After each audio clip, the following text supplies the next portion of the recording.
สวัสดีครับครับสำหรับมื้อนี้นะครับเนาะ2 คนขี่หลังควายมาถ่ายบรรยากาศควายกินหญ้าให้เบิ่งยามแรงๆจักหน่อยอากาศดีๆมื้อนี้ฝนตกแต่เช้ากล้องอาจสิบ่นิ่งแน่เด้อครับเด้อ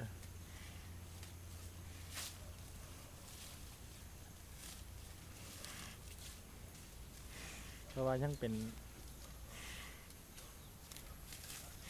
เพิ่งให้เฮ็ดช่องเนาะครับเนาะกินหญ้าดีครับกล้วยก็ได้บรรยากาศหลังฝนตกนอนขอกเปียกมากก็เลยปล่อยออกมาเล่มหญ้าแทะหญ้าข้างบ้านข้างสวนสำหรับแม่นี่ก็น้องมีตังเนาะนี่ตัวนี้น้องมีตังทองลูก5 เดือนกว่าประมาณเกี่ยวเขาแล้วกับเกี่ยวเขาพอดีออกเนี่ย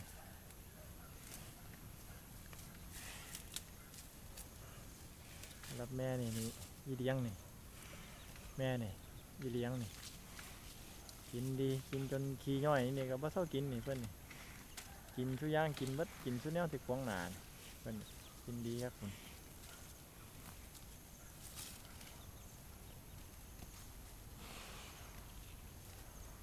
นี่ก็เป็นลูกเพิ่นเนาะกินปลาเรื่อยๆฝนตกครับฝน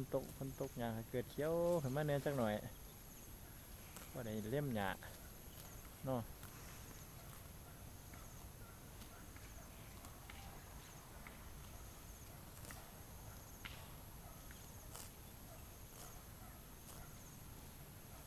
ความสุขของคนบ้านนอกนี่แหละจังซี่แหละหลังจากเฮ็ดนาเฮ็ดไร่มันแล้วโอ้มีหยังล่ะครับคนอีสานบ้านเฮาอาชีพเสริมก็สิเป็นอาชีพเลี้ยงควายไปนำเลี้ยงควายเลี้ยงงัว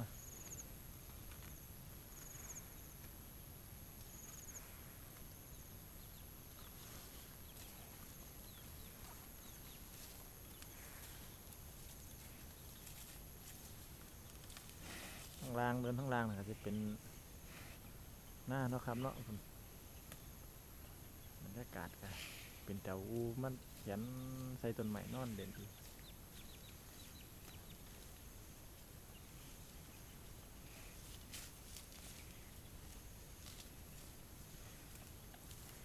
ครับสำหรับมื้อนี้เนาะครับเนาะ2 คนขี่หลังควายก็ขอลาไปก่อนคันมักก็กดถูกใจให้นำเด้อครับเด้อ